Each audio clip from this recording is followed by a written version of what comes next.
Bonsoir, je suis Sébastien, je suis vraiment heureux ce soir de vous accueillir le groupe Alco Frisbass pour profilprog.com. Alors je vous laisse vous présenter. Bon, à ma droite Patrick que je connais depuis quelques années et à ma gauche Frédéric. Je vous laisse vous présenter. À toi Frédéric. l'honneur Ouais. mon cher Patrick. Moi donc, bon. Eh bien donc, Patrick Dufour, connu aussi sous le surnom de Pasquinel. Donc voilà, quoi, dans Alco Bass, je fais des synthés, piano électrique et puis programmation en batterie. Voilà. Ouais. Donc, Frédéric Chaput, alias Tournerif, récemment connu sous le nom de Tournerif dans le coffre basse, puisqu'il fallait se trouver un pseudo, alors voilà. Donc, dans Alco, je fais la basse principalement, un petit peu de guitare aussi, un petit peu de synthé aussi, comme j'aime bien toucher à plein de trucs, un petit peu de percu, voilà, également. Et sur l'album Le mystère du Gué Pucelle, le mixage, voilà. J'ai vu ça sous Linux d'ailleurs. Tout à fait, uniquement du logiciel libre en ce qui me concerne. C'est bien. Voilà. Et puis, il y a un troisième larron, Fabrice Chouette, alias Schwab, qui va, je l'espère, nous l'espérons, nous rejoindre tout à l'heure. Ce sont les aléas des bouchons. Alors, Alco Frisbass, tout d'abord, quelle est l'origine du groupe et pourquoi ce nom? On vous a déjà posé cette question, mais je me permets de la reposer. Ah, au départ, pourquoi ce nom? Au départ, ça fait référence à Rabelais en fait, tout simplement. On a quand même Rabelais, on connaît bien pour Gargantua par exemple. Et puis, sinon, la question c'était quoi au début? J'ai déjà oublié en fait. Quelle est l'origine du groupe, Ah, sa formation bah, et l'origine en l'origine du fait, nom Alco Frisbass? comme tu sais, nous étions chroniqueurs, toi aussi, Schwab, pour le site, pour aussi Maria. C'était donc un ami très cher qui a disparu en 2015, qui était donc initiateur de ce projet, quoi. On peut Et citer puis, Denis Longo. Ouais. Denis Langot, voilà. Et puis chaque année, en fait, pour se retrouver, pour se connaître entre chroniqueurs, donc on se retrouvait autour d'un repas. Et c'est comme ça que, en fait, j'ai commencé à discuter avec Fabrice. Puis évidemment, on avait plein de communs, plein de points communs. Et puis, comme tous les deux, on faisait de la musique un petit peu dans notre coin en MAO avec l'ordinateur. On s'est dit, bah, tiens, on va essayer de se tester un petit peu. C'est parti comme ça. Avait commencé un morceau qu'il m'a envoyé. Je lui ai proposé quelques trucs et puis ainsi de suite, deux, trois, quatre morceaux. Et puis voilà. Après, on a commencé à se dire, bah, pourquoi pas essayer de faire quelque chose de plus sérieux, quoi. Et puis voilà. Et puis, quelques temps après, un peu avant la sortie du premier album, on a contacté Fred et puis bah, il était séduit par notre projet. Et puis, bah, c'est à toi de raconter, hein, je vais pas raconter toute l'histoire. Ouais, bah, de mémoire, il me semble qu'on a dû se rencontrer peut-être la première fois chez Denis, me semble-t-il, un repas chez Denis, parce que, donc juste pour une petite parenthèse par rapport à Denis, moi, je connaissais personne, en fait. Enfin, le prog, j'en avais écouté, mais j'étais pas forcément fan que de prog ou vraiment un très grand progueux, on va dire.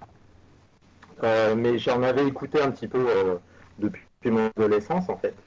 Et puis, ben, il se trouve à cette période-là, je me dis, bah tiens, je connais personne, hein, je connais personne qui écoute du prog. Je vais quand même essayer de gratter un peu, voir ce qui se passe sur les réseaux sociaux. Et puis, je tombe sur Progressive Area. Donc j'envoie un petit mail pour voilà, donc j'en viens à discuter avec Denis et puis voilà, il me demande un peu ce que j'écoute, tout ça, et puis bon, on discute un bon moment et puis il me dit mais et tu habites où? Je lui dis mais j'habite à Montreux. Ah ben il me dit mais moi aussi. Ah ok, super. Et dans quelle rue? Ah bah moi je suis à telle rue, à telle rue. Ah bah on est à 200 mètres. Il dit bon bah allez, on va se boire un coup au pub du coin. Ok, donc en fait on a passé l'après-midi à discuter en ligne et la soirée à boire, à boire du coup ensemble. Et voilà. Et puis bah, finalement, il me semble, parce que ma mémoire n'est pas toujours très, très bonne, mais il me semble, Patrick, qu'on a dû se rencontrer chez Denis. Euh, la première rencontre chez Denis. Et puis, on s'est retrouvé en fait à voilà, au Crescendo.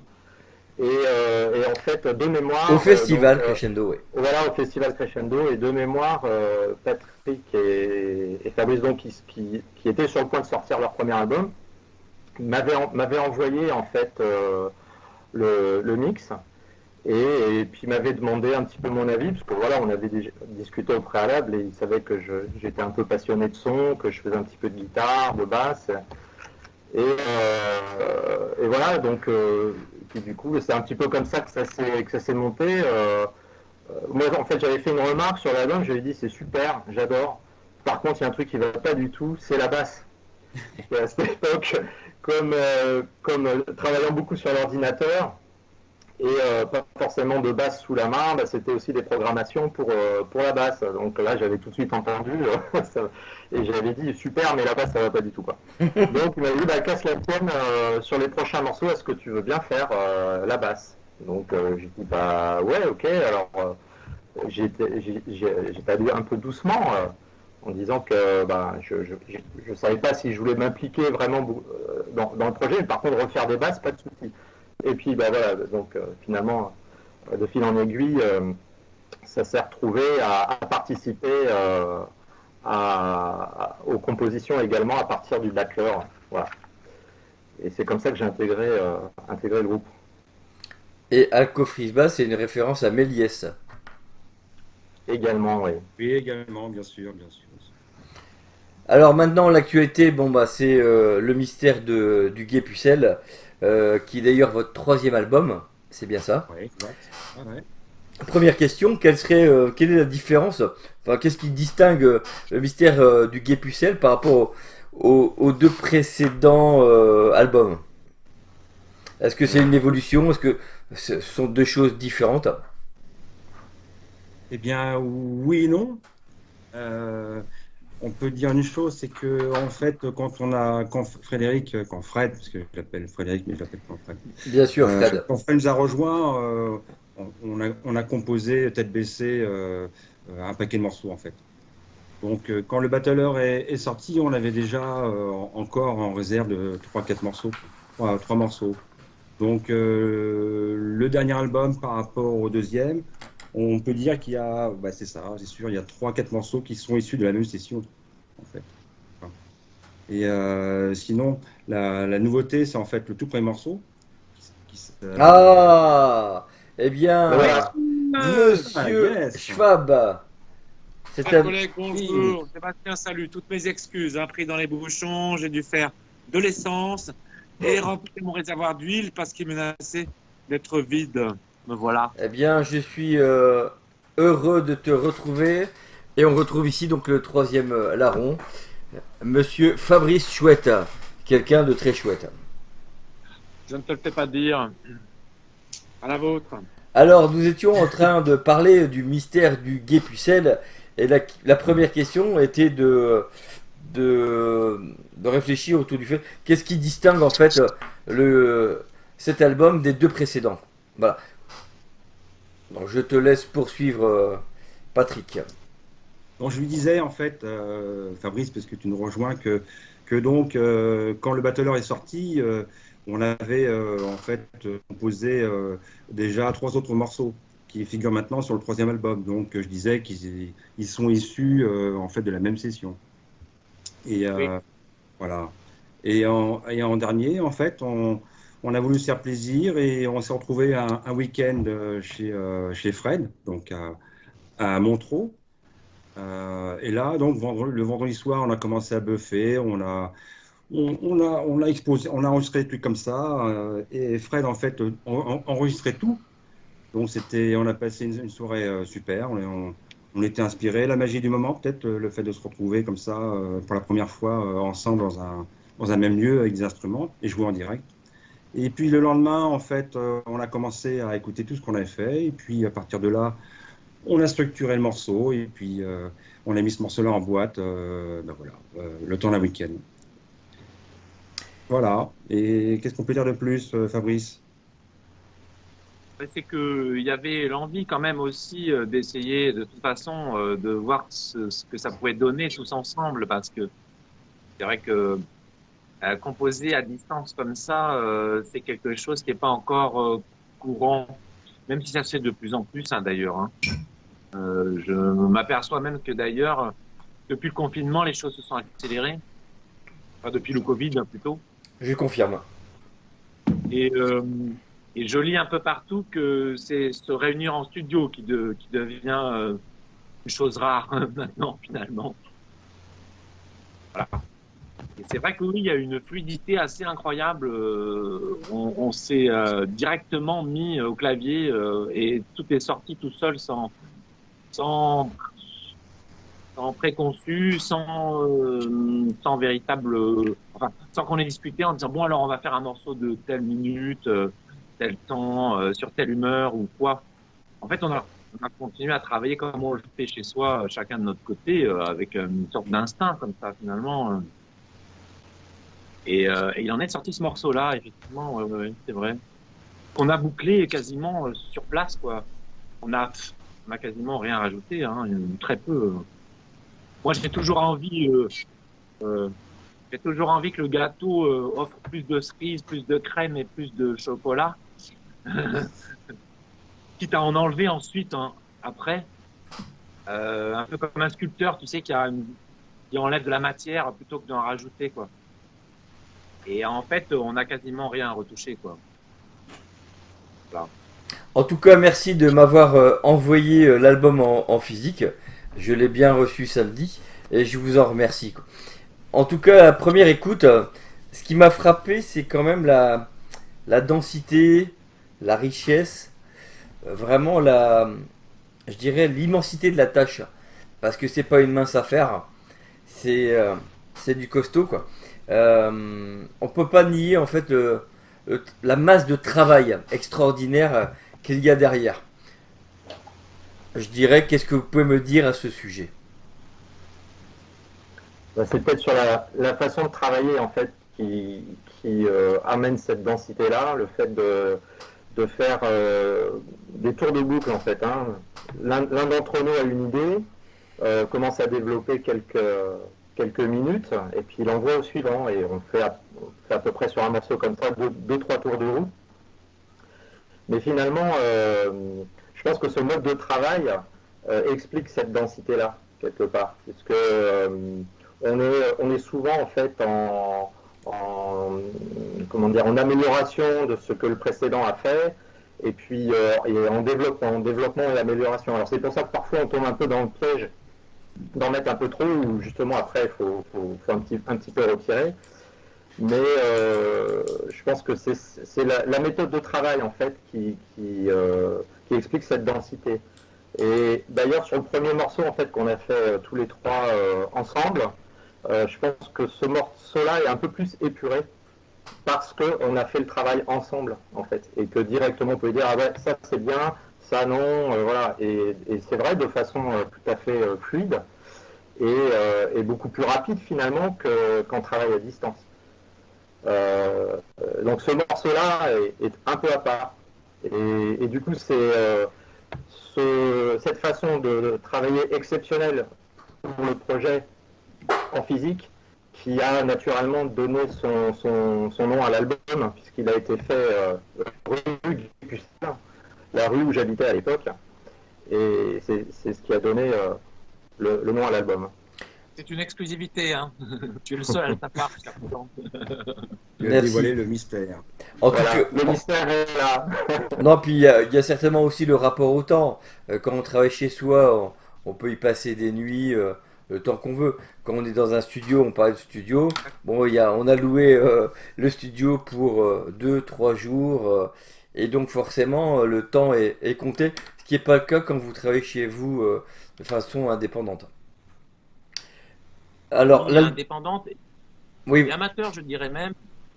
Le fait que ce ne soit pas notre métier fait qu'on a une liberté totale, on n'a aucune pression, on a le temps dont on dispose. En fait, finalement, rien ne nous presse à sortir un album, en fait. Et je pense que ça doit donner cette envie comme ça de peaufiner, de travailler, d'enrichir. Voilà quoi. alors, l'album est composé de 5 parties. Le mystère du Quai Pucelle, on connaît un petit peu maintenant l'histoire de fond, l'origine. Mais qu'est-ce que raconte cet album au fond? Il est sans parole, mais votre musique raconte forcément quelque chose. Peut-être une question difficile ou une question à la con, comme on dit. Mais qu'est-ce que raconte votre musique? Euh, c'est une vaste question, hein. Je pense on va pouvoir chacun donner notre version de ça. En fait, il raconte pas quelque chose véritablement concret, quoi. Il y a des inspirations, il y a évidemment un style musical qui nous est cher, qui est le rock progressif, qui lui-même déjà implique des images mentales, en fait. C'est quand même une musique où ça ne chante pas si souvent que ça. Ce qui était assez inédit à l'époque, hein, quand même, parce qu'il faut se rappeler que quand les gens ont découvert ce style de musique, tout le monde était habitué à ce qu'il y ait un couplet, un refrain, que tout soit torché en 2-3 minutes, le temps d'un 45 tours. Et cette musique-là a apporté de l'espace, de la rêverie, euh, et puis un espace pour des musiciens. Ce qui était formidable, c'est que tout le monde écoutait ça à l'époque. Et c'est vrai que c'est une époque un peu bénie parce que dans la discothèque de tout le monde, il y avait, je ne sais pas, Demis Roussos, Michel Sardou, mais aussi un album de Pink Floyd, un album de Vangelis, etc. Quoi. T'as oublié Yes. Et, yes. Alors justement, je voulais en revenir tout à l'heure par rapport au rapport avec le temps, comment on compose un morceau. Toi qui es féru et fan de Yes, l'album Close to the Edge, c'est fait, il a été interminable en fait.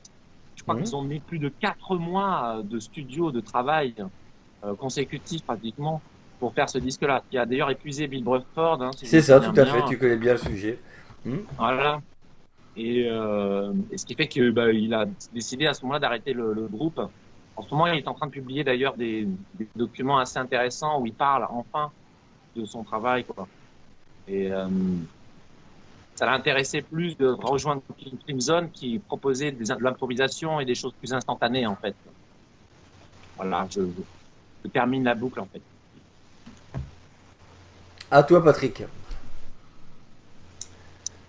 La question, qu'est-ce que on essaye d'exprimer dans notre musique? Je dirais que c'est un peu à chacun de faire son idée. Pour ma part, c'est vrai que quand je me plonge dans la composition, j'ai parfois des images fugaces, mais c'est plus finalement une pulsion qui me motive ou je sais pas, qui me donne. En fait, je sais pas comment fonctionnent les autres, mais à un moment donné, tu as comme des pulsions un petit peu d'inspiration. Tu joues, puis je sais pas pourquoi, ce que tu fais t'inspire, alors qu'il y a d'autres jours où il se passera rien. Donc pour moi, c'est plus ça, c'est en fait des sons, à un moment donné, un accident, tu fais quelque chose, je dis tiens, c'est sympa. Et des fois, je pars sur 2 notes, 3 notes, une pulsion, une vibration, quelque chose qui. Après, ce que ça peut nous inspirer, la musique, ça, je pense que c'est à chacun d'imaginer ce qu'il veut, finalement. C'est très libre, comme notre musique, j'espère, d'ailleurs. Bien sûr. Et toi, Frédéric? Alors, qu'est-ce que ça raconte la musique d'Alco, et notamment du mystère des pucelles? En fait, je pense que c'est l'expression des personnalités directement. Alors, nous, on sait parce qu'on est on a le nez dans le guidon, donc moi, j'arrive à voir ce que chacun apporte. Et finalement, ce que ça raconte, c'est nos tempéraments. Et puis aussi ce qu'on a envie d'entendre, en fait. Je pense que la musique d'Alco, bien que on n'a pas forcément toujours exactement les mêmes goûts la même volonté d'inscrire les mêmes choses dans la musique, mais Et heureusement d'ailleurs. oui, bien sûr. Et en fait, alors moi, ça, c'est dans le projet, et notamment du mystère, ça a été, c'est le moteur en fait. C'est-à-dire ce que les autres font, c'est pas forcément ce que j'aurais fait, parfois pas du tout, mais finalement c'est ça qui va impulser la suite, et de façon presque évidente en fait. C'est-à-dire moi qui viens plutôt d'autres styles musicaux, je compose souvent sous forme de riff. Et là, le fait d'avoir des choses différentes, en fait, me pousse ailleurs, finalement. Et donc, moi, dans le mode de composition d'Alco, c'est un espèce de moteur, voilà, ce que Fabrice va emmener, ce que Patrick va emmener. Hop, ça va me faire démarrer mon moteur, quoi. Voilà.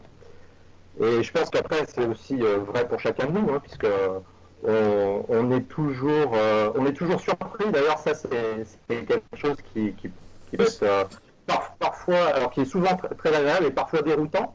En fait, c'est voir ce que l'autre a fait, finalement, de façon un peu cachée, puisque c'est chacun de notre côté et à tour de rôle. Et quand on récupère le bébé du précédent, on se dit ah, enfin, j'aurais vraiment pas imaginé ça, quoi. Et je pense que il y a, enfin, j'imagine, moi, j'essaye parfois de prendre un peu de recul par rapport à la musique d'Alco, mais il y a des effets de surprise. Et finalement, ces surprises-là, chacun de nous trois les a quand il récupère le travail du précédent. Et globalement, je pense que cette musique-là, c'est la musique qu'on a envie d'entendre, en fait, avec les sons qu'on a envie d'entendre. Et c'est un espèce de tressage, voilà. Justement, en termes d'influence, vous parlez souvent de rock progressif, mais forcément, on y retrouve aussi du jazz, de la Canterbury, beaucoup de choses en fin de compte. Euh, Dès lors, la question pourrait être qu'est-ce qui vous guide artistiquement? Ce qui nous inspire, tu veux dire? Oui, voilà, tout à fait, quoi. Autrement dit. Exactement. Je vais même poursuivre la question derrière ça. Est-ce que votre musique n'est pas non plus élitiste quelque part? Exigeante? Parce que on lit dans les blogs, dans les commentaires, une musique qui s'adresse aux mélomanes. Dès lors, est-ce que votre musique s'adresse-t-elle à un public forcément averti ou pas forcément, quoi? Là, je pose des questions peut-être particulières, mais sur les questions que j'ai aussi envie de poser peut-être. Non, je pense qu'il y a pas d'envie de s'adresser à un élite. Je vois Non, Fabrice qui fait. franchement, non. Hein, je sais pas, on a tous des goûts différents. C'est vrai qu'on s'imprègne de ce qu'on écoute régulièrement. Hein. C'est vrai que pour ma part, il y a quand même des groupes que j'écoute souvent, comme Soft Machine, effectivement, l'école de Canterbury, National Health, Life in the North, mais aussi Genesis, Yes. Enfin, c'est pas que le prog, hein, Miles Davis, Coltrane, j'en sais rien. Et, euh, et je pense que c'est pareil pour Fabrice et Fred. On écoute en fait beaucoup de choses. Après, comme a dit Fred, quelque part, on s'exprime et on joue un petit peu ce qu'on aimerait entendre finalement, quelque part. Enfin, c'est un peu prétentieux. Ça a l'air de dire que, voilà. Bon. C'est un peu comme ça, quoi.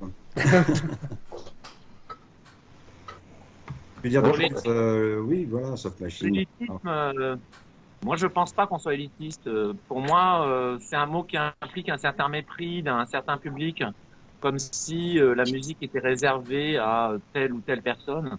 Et c'est pas du tout notre cas à tous les trois en fait. Euh, et je pense qu'il y a plutôt même l'envie de toucher le plus de gens possible finalement, de montrer que être ambitieux, c'est pas mépriser en fait. C'est au Bien contraire sûr. regarder les gens droit dans les yeux et au contraire leur rendre leur capacité à s'étonner, à émettre des choses qui, les, qui pourraient nous dépasser un peu tous, quoi. D'ailleurs, notre façon de fonctionner, de composer, c'est ce que tu disais, Fred, c'est que c'est un bonheur d'être étonné et surpris par ce que l'autre vient de proposer. C'est, c'est la musique que l'on fait, l'intérêt aussi, c'est qu'elle nous pousse à sortir de notre confort, en fait, et à aller chercher des univers ou des choses qui nous sont pas forcément familiers, ne serait-ce que techniquement déjà. Et, et tout le bonheur, il est là. C'est que finalement, on est aussi spectateur finalement de la musique qui se crée pratiquement devant nous. Euh, Patrick disait qu'il travaillait avec des accidents, c'est tout à fait mon cas aussi, en fait. Je suis comme lui, j'ai peut-être deux, trois choses, une couleur en tête, et puis j'essaie de la traduire avec mes doigts. Et ce qui m'intéresse surtout, c'est quand je fais une erreur ou quand mes mains vont chercher, trouvent sans que je le veuille quelque chose auquel je m'attendais pas. Et pour moi, là, le vrai bonheur, il est là, en fait. C'est me rendre compte que je peux être aussi capable d'aller vers des choses que j'aurais pas imaginées. Et ça, pour moi, c'est pas de l'élitisme. C'est au contraire inviter tout le monde à être dans cet état de réception, d'étonnement, de surprise, Ce que effectivement les groupes que Patrick a cités, travaillent dans cet état d'esprit-là aussi, en fait. C'est évidemment ce que le jazz propose, mais pas que. Je veux dire, dans la pop aussi, il y a des chefs-d'œuvre, il y a des choses incroyables, avec des étonnements, des changements d'accords, de tonalité, dans la culture populaire qui sont là et qui perdureront, je pense aussi. Bien sûr. Même si on peut avoir l'idée peut-être qu'aujourd'hui, la musique mainstream s'appauvrit un peu parce qu'elle est très très modélisée. Elle sort rarement des sentiers battus.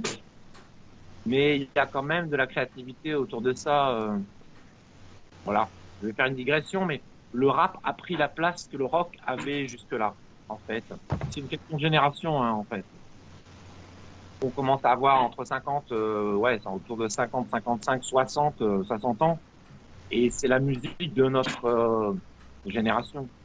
Celle des jeunes d'aujourd'hui, de 20 ans, c'est le rap, hein, véritablement. Et ce qui me fait plaisir, c'est que cette musique-là, ce rap-là, il s'est coloré, mélangé. Il arrive dans une maturité où il accepte d'aller chercher d'autres choses qui ne sont pas forcément liées au rap lui-même, à l'identité sociale et culturelle de ses origines, pour proposer que la musique puisse, à travers lui, nous emmener vers d'autres choses, quoi.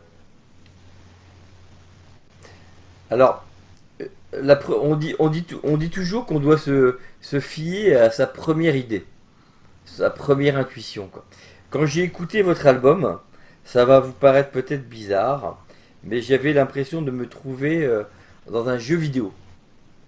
À savoir que c'est comme si tu passais de monde en monde, c'est-à-dire que tu franchis un niveau, hop, tu ouvres une fenêtre, hop, tu arrives dans un univers totalement différent, et tu poursuis comme ça jusqu'à la fin de la partie, quoi. Et ce qui est drôle, c'est que ma compagne écoutait tout à l'heure Alco Bass, puisque je préparais la chronique, et en passant, elle fait tiens, je me sens dans un jeu vidéo, quoi.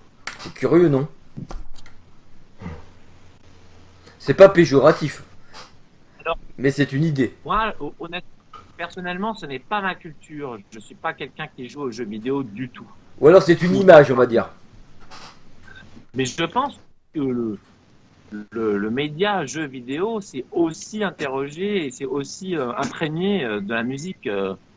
Je sais qu'on joue, il y a des orchestres par exemple, qui reprennent des musiques de Mario Bros par exemple, de Donkey Kong ou tous les grands standards des années 80-90, et c'est devenu des classiques aujourd'hui. Ça veut bien dire finalement que le jeu vidéo a fini aussi par devenir un art à part entière, quoi. Ce que je veux dire, peut-être, je me suis peut-être mal exprimé, c'est qu'à travers l'écoute et l'évolution, j'avais l'impression de franchir des univers différents, quoi. À chaque fois, on ouvre une fenêtre avec des variations, quelque chose de très ludique, un peu fou, quoi. Et en fait, peut-être, de façon subliminale d'avoir une notion de jeu, puisqu'au fond vous êtes des grands joueurs, vous c'est pas votre métier comme vous dites. Alors qu'est-ce qui vous reste peut-être? C'est l'amusement, quoi, le jeu. Est-ce que vous faites avec votre musique? C'est peut-être plus clair comme ça. Oui, oui, je suis d'accord.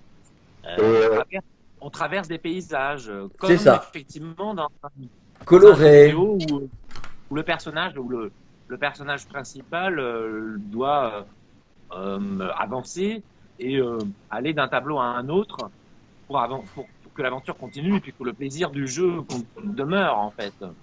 Donc oui, je pense qu'on peut retrouver une analogie comme celle-ci, oui. Qu'en Qu'est-ce que vous en penses-tu, pensez? Fred?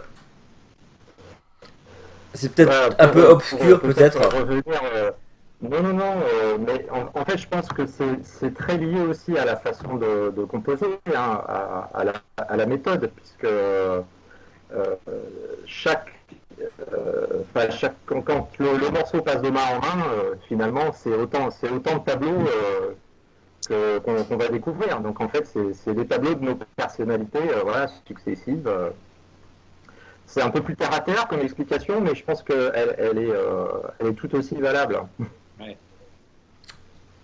Patrick, pardon, et finalement, je alors, juste pour rajouter, t'avais fini.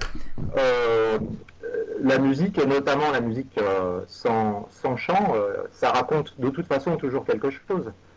Donc, d'ailleurs, ce qui est intéressant, c'est que quand l'un d'entre nous émet les premières minutes d'un morceau, il a quelque part pas imposé, mais voilà, il a donné l'impulsion.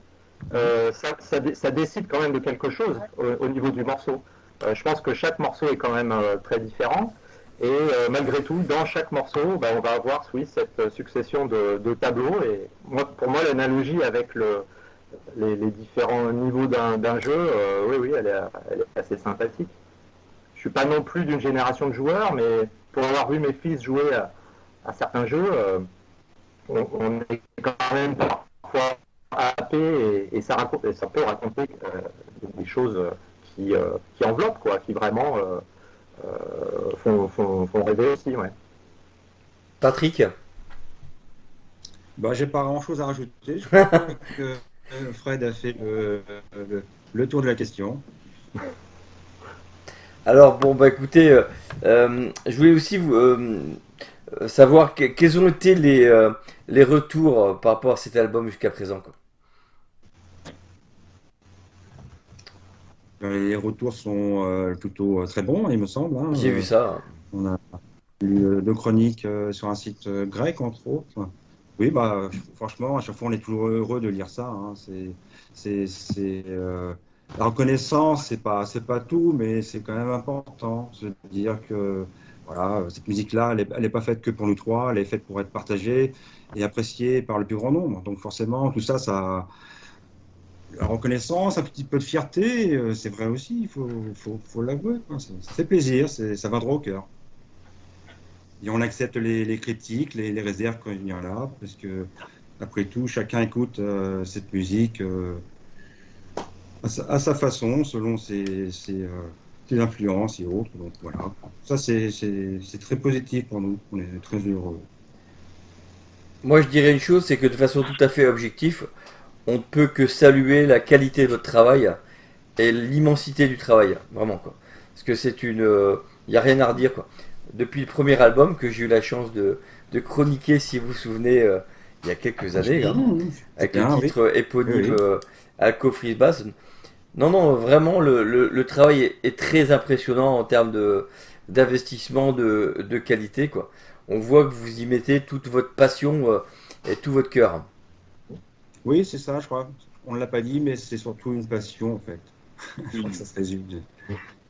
Si je devais dire un mot, c'est ça, c'est une passion. On a une grande chance d'avoir un groupe qui est constitué de 3 personnes qui ont le sens de la composition et de l'instrument.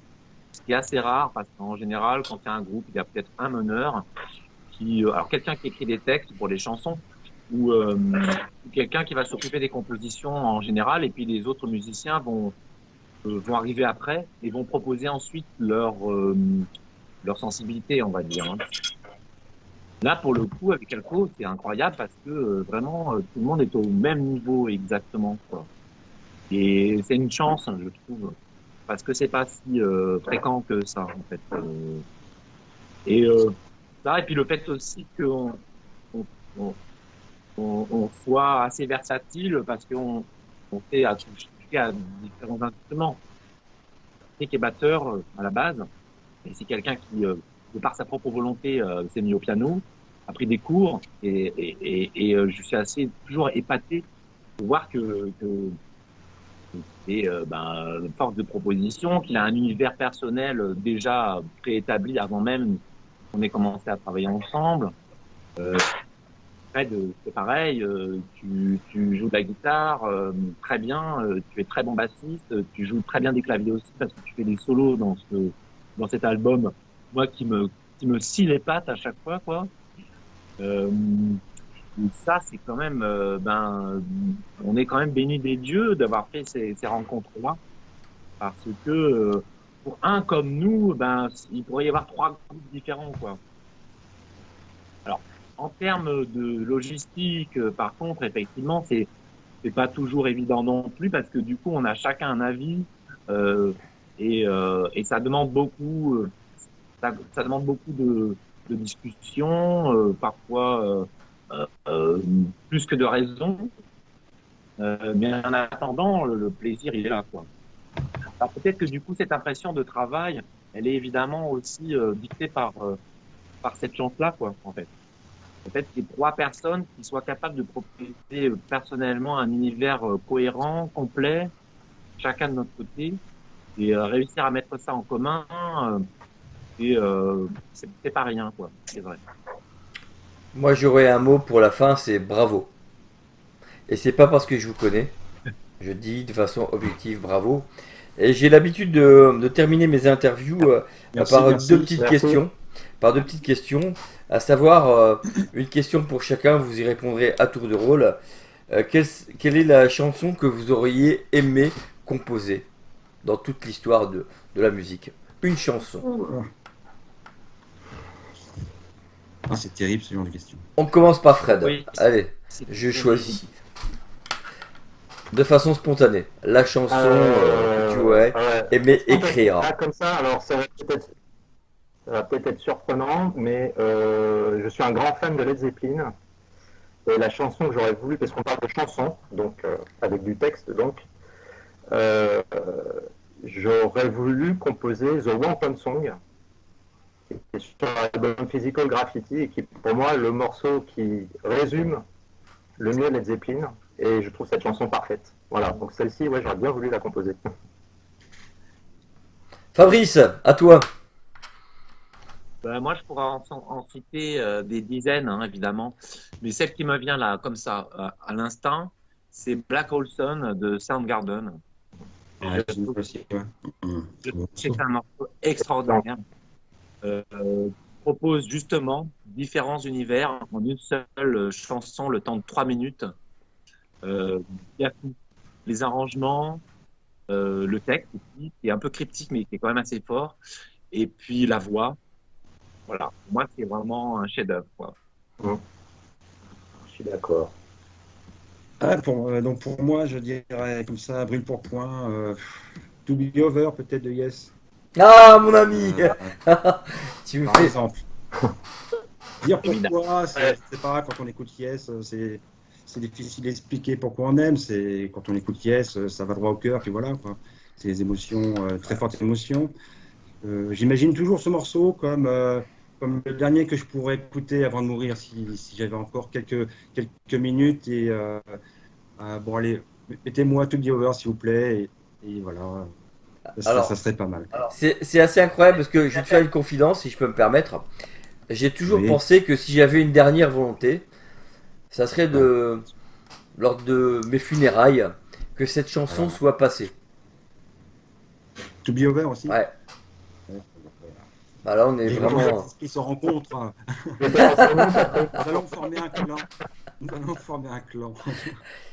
Et enfin, la question l'artiste que vous auriez aimé être. Ah oui. Ah, je vois Fabrice qui tire la langue. Moi, j'ai envie de répondre Prince parce que c'est un artiste extraordinaire, complet. Je l'ai vu il y a encore pas longtemps prendre la batterie lors d'un concert dans les milieux des années 80 et je ne savais pas que c'était un batteur exceptionnel et il le montre très bien. Et puis je me sens proche de lui parce que c'est quelqu'un justement qui a travaillé toujours, il avait l'habitude de travailler seul. C'était peut-être l'un des premiers à avoir un home studio, peu comme Hendrix aussi qui a fait fabriquer son électrique Dixieland, quoi. Euh, Et je pense que c'est un artiste dont on n'a pas fini encore de découvrir les qualités, quoi. Euh, pour un artiste populaire, quelqu'un qui a eu un impact vraiment très très fort sur la conscience euh, planétaire, hein, finalement. Moi, il m'étonne toujours, en fait. Euh, Je, je suis en train de me pencher beaucoup plus sur la culture de la musique noire parce que j'ai une culture plutôt occidentale, blanche, issue de la musique classique, du jazz, etc. Et je trouve que c'est quelqu'un qui a su dépasser en fait sa culture américaine pour mettre de la musique européenne aussi et pas que hein, dans sa musique en fait. Donc oui, oui, j'avoue que je l'admire de plus en plus. Et il y en a des centaines. Hein. J'imagine. Elle est cruelle, ta question. Et toi, Patrick? Ah ouais, pour moi, ça va être très très difficile à répondre. J'admire tellement de musiciens, de compositeurs, là comme ça. C'est vrai que on va dire, allez, je jalouse la technique et le génie de composition de Dave Stewart, par exemple. Alfie Hmm. and the North, National Earth, voilà, tout simplement. Souvent, je me dis, ah, si j'avais le dixième du talent qu'est-ce que je pourrais, enfin, pour développer, qu'est-ce que je pourrais. Des fois, voilà, c'est juste des idées fugaces, et je pense souvent à lui, ou voilà. Mais il y en a tellement, voilà. Je Et partage ton goût, hein, évidemment. Je sais bien, Fabrice.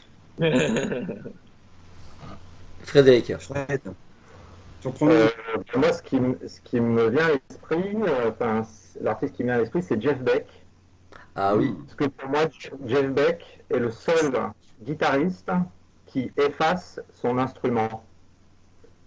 c'est beau. Et oui, voilà, moi quand j'écoute Jeff Beck, je me dis, mais j'ai l'impression d'entendre parler sa propre émotion, mais je n'entends pas forcément de guitare. Voilà. Et c'est pour ça que, alors même si, je ne vais pas dire que j'écoute Jeff Beck tous les jours, hein, mais par contre quand j'écoute Jeff Beck, ça me met les poils, quoi, directement. Et voilà, moi je suis guitariste à la base, mais je suis pas un grand technicien et je suis pas très sensible non plus à la technique, quoi. Voilà, je préfère largement Gilmour à n'importe quel shredder, même le meilleur de la terre, quoi. Je m'en fous complètement. D'ailleurs, ce qui m'importe en fait, c'est le son même. Et Jeff Beck, c'est Le vraiment son, le c'est toucher. le son et l'émotion, voilà, vraiment. En tout cas, c'était un plaisir d'échanger avec vous ce soir, de vous retrouver Également. également, quoi, de parler de votre Oui, musique. plaisir. Alco Frisbass et votre dernier album, Le Mystère du Guet Pucelle, quoi. Merci pour ce moment de partage. Encore une fois, c'était un plaisir. Je voudrais juste une chose parce que j'y tiens. J'aimerais qu'on ait une petite pensée pour une personne qui nous est chère et qui est disparue. Je pense à Denis Longo. Cette personne, Bien sûr.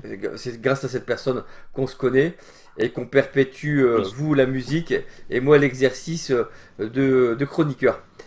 Voilà, petite pensée C'est grâce à pour vous Denis. Et c'est grâce à lui que Alco existe aussi, parce que si Voilà. vous ne nous avez pas réunis, le groupe n'existerait pas, en fait. Hein. Voilà. Donc une belle pensée pour vous. Et encore une fois, merci Il est pour... avec nous ce soir. exactement. Merci encore pour cet entretien. Au plaisir et bonne continuation les gars, quoi. Je vous salue Merci bien à bas Merci. du Nord de la part Au de revoir. Ch'ti Seb. Bien, gros bisous. Bye À bye. bientôt.